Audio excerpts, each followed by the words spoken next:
Marcus Green walked onto the Family Feud stage in a burnt orange blazer. A man so completely confident in himself that he answered every single question before the buzzer had finished making its sound. And 3 of those answers were so spectacularly, magnificently wrong that Steve Harvey had to sit down on the floor of the stage in his custom-tailored $3,000 suit and press his handkerchief to his face while the entire studio audience lost all composure around him. The answer that finally broke Steve was 4 words long. Marcus delivered it like it was the most obvious thing any human being had ever said in the history of spoken language.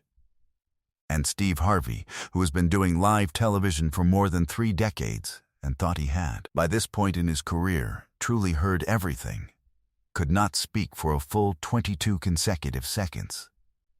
The crew later confirmed the time. They had nothing else to do, because they had also stopped working.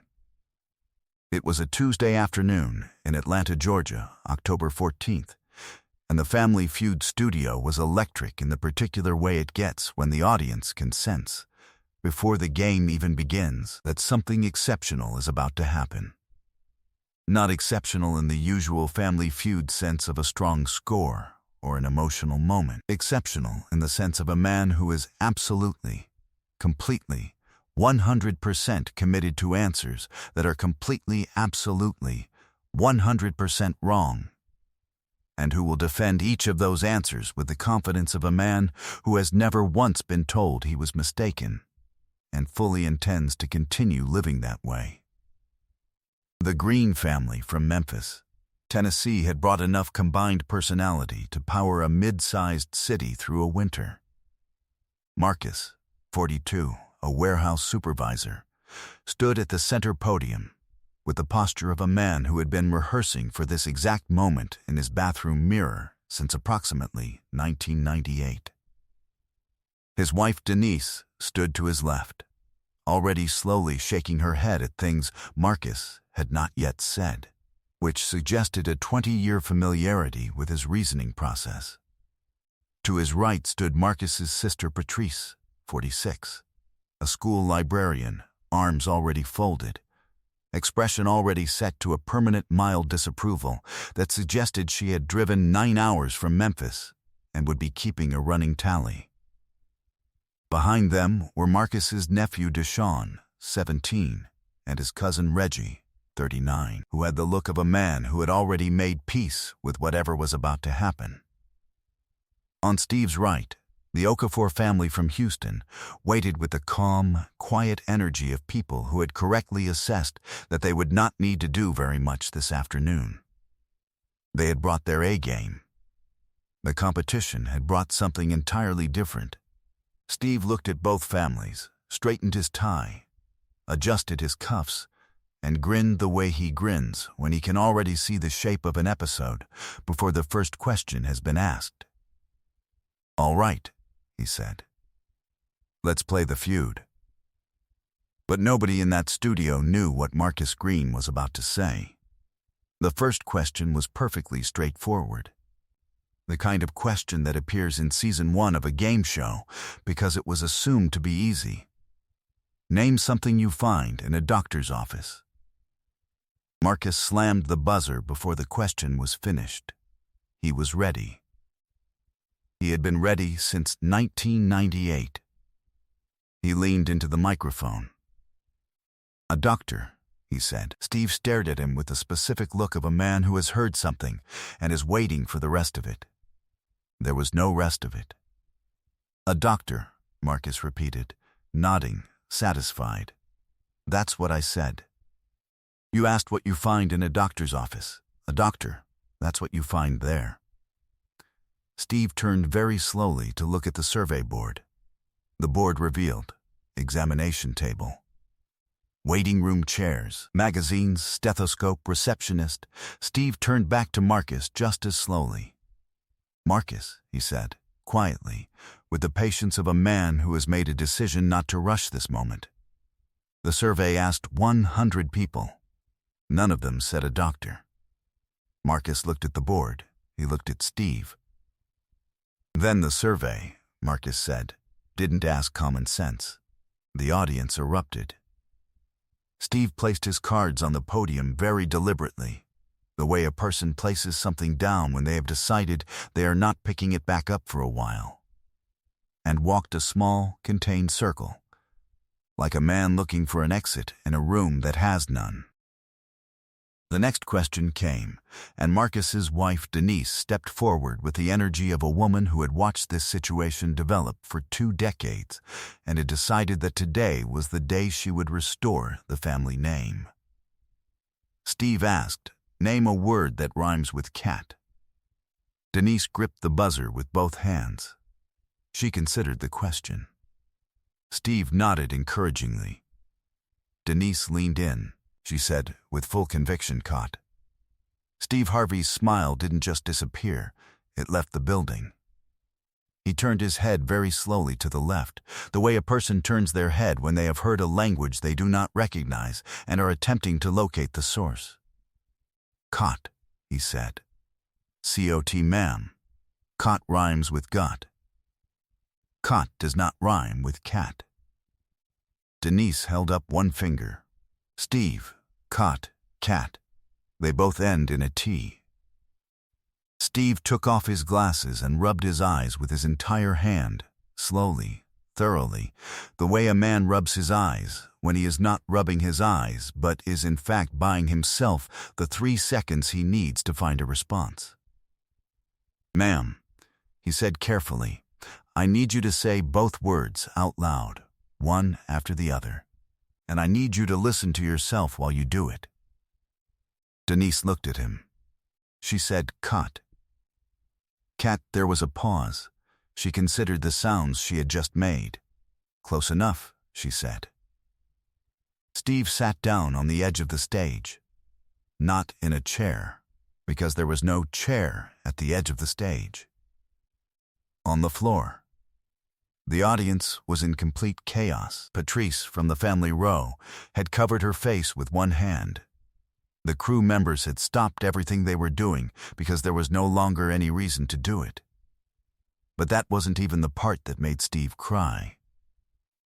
Marcus's nephew Deshawn, 17, was next at the podium, and the family had clearly arrived at a collective decision that Deshawn was their solution to everything. Their answer, their closer, their cleanup hitter. Deshawn had the particular stance of someone who had watched a great many rap videos and played a great many online trivia games and had, somewhere along the way, fully confused those two things as adequate preparation for Family Feud. He approached the podium with swagger that was, it must be said, entirely genuine.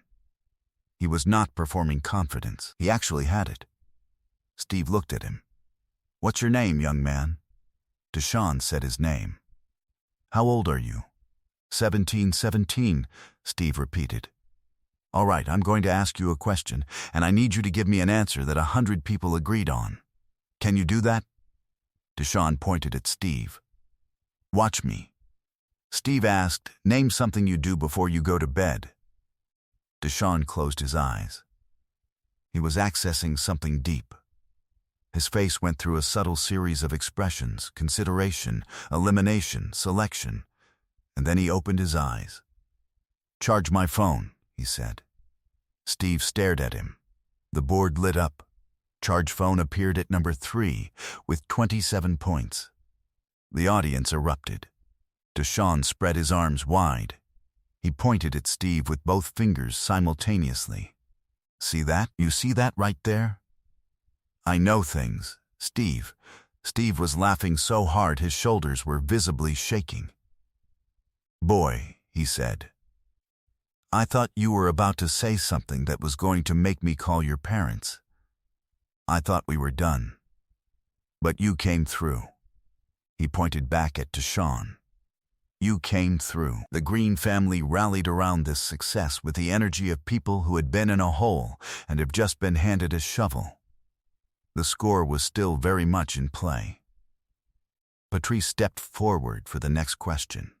Steve looked at her with the expression of a man who is about to offer mercy he hopes will be accepted. He asked, Name a word that describes an elephant. Patrice looked at Steve. She looked at the board.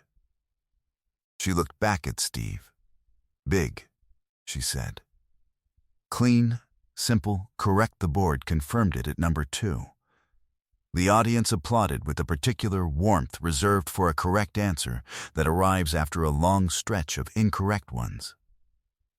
Patrice took a small, dignified bow. Marcus looked at her the way younger siblings look at older siblings in the moment they are reminded why their parents always had a different tone of voice for the other one. Patrice turned to Marcus. That, she said, is how you do it. Marcus said nothing. He was nodding. He was, apparently, taking notes. The score was close enough to matter going into the fast money round. Steve pulled Marcus to the side of the podium. Marcus, he said, in the hushed but somehow still fully amplified voice he uses when he is about to have an honest conversation on national television. I need 5 answers from you. 5 answers that 100 people surveyed would agree with. I'm not asking for philosophy. I'm not asking for common sense. I need survey answers. Can you do that for me? Marcus looked at Steve with the expression of a man accepting a challenge he has every intention of defeating. I got you, he said. Steve patted his shoulder. He did not look fully convinced. The fast money round began. 4 of Marcus's 5 answers were defensible, not on the board, but defensible in the sense that a reasonable person could understand the internal logic, even if the survey had not shared it. The 4th answer landed him at 198 points. He needed 200 to win $20,000 for the Green family. 1 question left. Steve said, "Name something a caveman would carry." Marcus did not hesitate. He did not pause to think. He answered immediately, with complete confidence, 0 doubt, and the total conviction of a man who knows exactly what he is saying. His wallet. The studio fell completely silent. Steve Harvey's jaw went fully slack. He turned away from Marcus and walked to the opposite side of the stage, pressing his handkerchief to his face. His shoulders were shaking. The audience had stopped making noise entirely for approximately 2 seconds, and then approximately 300 people started screaming simultaneously. Steve turned back around. He opened his mouth. He closed it. He opened it again. "Marcus," he said, and had to stop. He tried again. A caveman. From the prehistoric era. Before money was invented. Before pockets existed. Before fabric. Before Marcus. They did not have wallets. Marcus frowned with the particular frown of a man who is encountering an argument he finds flimsy. "Well," he said, "he'd need somewhere to put his stuff." Steve Harvey sat down on the stage floor. In his suit. On the actual floor of the studio. He sat there for 22 full seconds, which the production crew confirmed later because several of them had checked their watches. The audience was not watching the stage anymore. They were watching each other, holding neighboring strangers by the shoulders for balance, laughing so hard that functioning was no longer an option. The sound technician had put down his headphones. Patrice was looking at the ceiling. Denise was looking at the floor. Deshawn was pointing at his uncle. Reggie had sat down in his chair and appeared to have given up. Steve stood up. He straightened his jacket. He adjusted his tie. He walked back to the podium with the measured, deliberate step of a man who has made peace with something and is now ready to discuss it rationally. He looked at Marcus with what could only be described as deep, genuine, affectionate bafflement. The look of a man who has spent 30 years in television and has just had an experience he genuinely did not anticipate. "Marcus," he said, "I need you to know something. I have been hosting this show for a very long time. I have heard answers in this building that made me question reality. But a caveman's wallet is, genuinely and without exaggeration, one of the most creative things anyone has ever said in the history of this program. Marcus looked at him steadily. "I think outside the box," he said. Steve said, "Marcus, you think outside the planet." The Green family did not win the $20,000. They were 2 points short, and Marcus's wallet cost them the margin. But as they walked off the stage, the audience gave them a standing ovation that had nothing to do with the score and everything to do with something else. The particular quality of joy that only certain people can bring into a room simply by being entirely, completely, unreservedly themselves. Marcus walked off with the walk of a man who has zero regrets about any of his answers. Denise walked off still shaking her head. Deshawn walked off pointing finger guns at the crowd. Patrice walked off with quiet dignity. Reggie walked off looking like a man who had just survived something. When the episode aired 6 weeks later, the clip of Steve Harvey sitting on the stage floor after his wallet was shared over 65 million times in the first 72 hours. The hashtag Caveman Wallet trended in 14 countries. Morning shows played it. Late-night hosts referenced it. A children's animated program, completely coincidentally, released an episode featuring a prehistoric character discovering a wallet, and their social media team posted it with the caption inspired by a true story. The post got 2 million likes. Marcus Green appeared on 3 talk shows in the month following the episode. He defended every single answer in every single interview. "A doctor is absolutely something you find in a doctor's office," he told one host. "Nobody surveyed that? That's on the survey."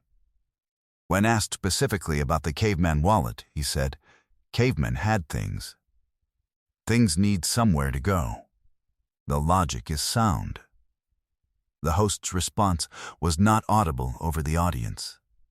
3 months after the episode aired, Steve Harvey mentioned Marcus in a radio interview. "Marcus Green," he said, "is one of my favorite people I have ever met on that stage.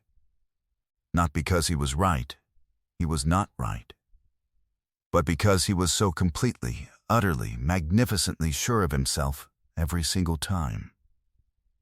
That kind of confidence is actually rare.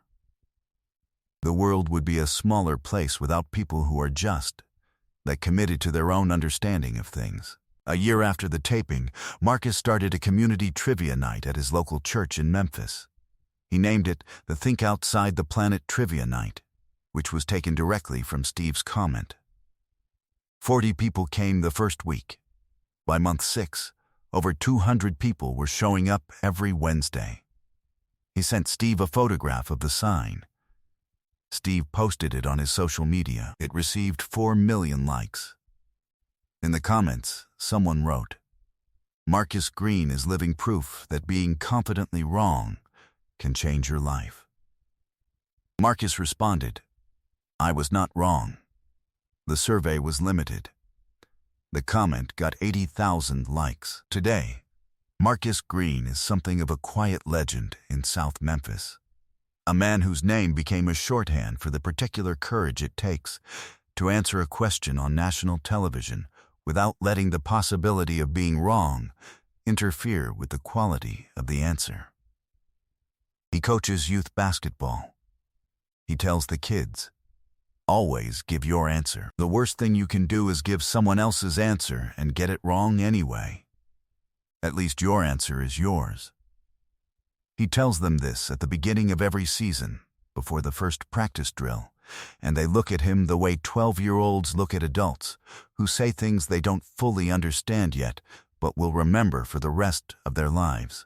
One of his players, age 13, asked him once where he learned that. Marcus said, "Steve Harvey's show." The kid said, "Did you win?" Marcus looked at him for a long moment. Then he said, definitively no. But the answer was still mine. He ran 3 sprints that practice instead of 2, for reasons he did not explain. The kid did not ask again. This is, it turns out, not bad advice. If Marcus Green and his unforgettable, unstoppable wallet-carrying caveman made you laugh harder than you expected today, hit that thumbs up button and subscribe to this channel right now. Share this video with someone who could use a full body. Forget your problems. Genuinely great laugh today. Because Marcus did not just answer questions on Family Feud. He reminded all of us that being joyfully, committedly, magnificently wrong is sometimes the most entertaining and human thing a person can be. Have you ever given an answer that made everyone around you question reality? Tell us in the comments below. And don't forget to ring that notification bell, because more moments that make you forget everything else for a few glorious minutes are coming, and you do not want to miss a single one.